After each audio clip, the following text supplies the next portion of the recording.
Isang mapagpalang araw sa ating lahat mga kapatid. Ako muna si Adrian Bernales ng Batch 3 at ito ang aking daily devotion. At ngayong araw, ang pag-uusapan natin ay kung meron ka bang quiet time with God. At ang ating scripture ngayong araw ay mula sa Acts chapter 1 verse 8. Sasabi sa ating scripture ngayong araw, "But ye shall receive power. After that, the Holy Ghost is come upon you, and ye shall be witnesses unto me both in Jerusalem and in all Judea, and in Samaria, and unto the uttermost part of the earth." Sa panahon natin ngayon mga kapatid, dahil sa sobrang dami nating distraction mula sa social media, school, work, relationships, even sa ating mga hobbies, nagkakaroon tayo minsan ng kahirapan na malagaan na maglaan ng quiet time para kay Lord.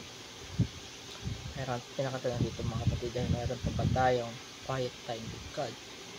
Hindi na ito basta-basta na nagbabasa tayo ng Bible verse tapos okay na, tapos na. Kundi ito ay yung intentional natin moments na tahimik na nakikinig, nagbabasa ng kanyang salita at bukas ang puso at isipan natin sa kilos ng banal na Espiritu.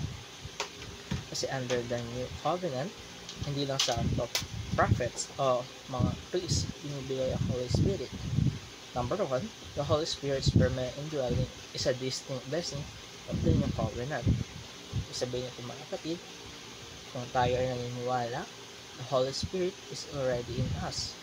Hindi pansamantala, kundi permanente. Nandyan siya para i-guide tayo, i-comfort tayo, and to empower tayo.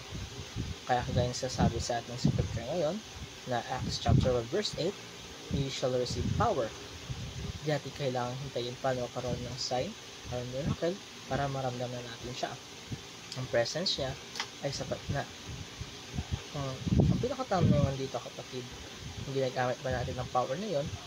Kasi sa number 2, the Holy Spirit teaches us and empowers every believer in order to bear the fruit of the Spirit. Hindi lang tayo tatawag para mabuhay na tahimik, kundi para mamuhay na may epekto.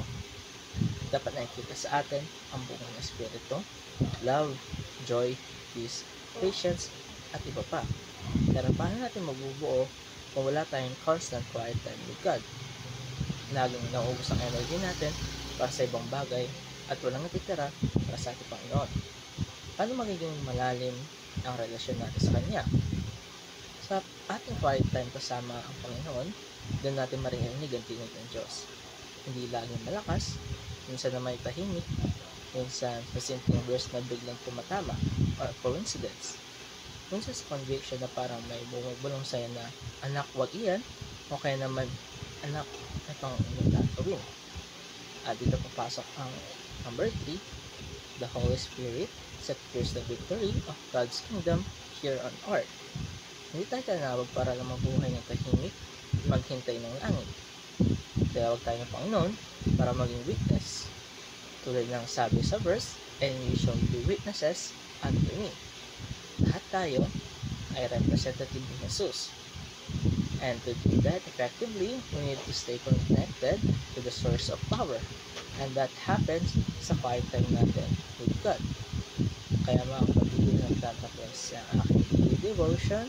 Maraming salamat sa panonood.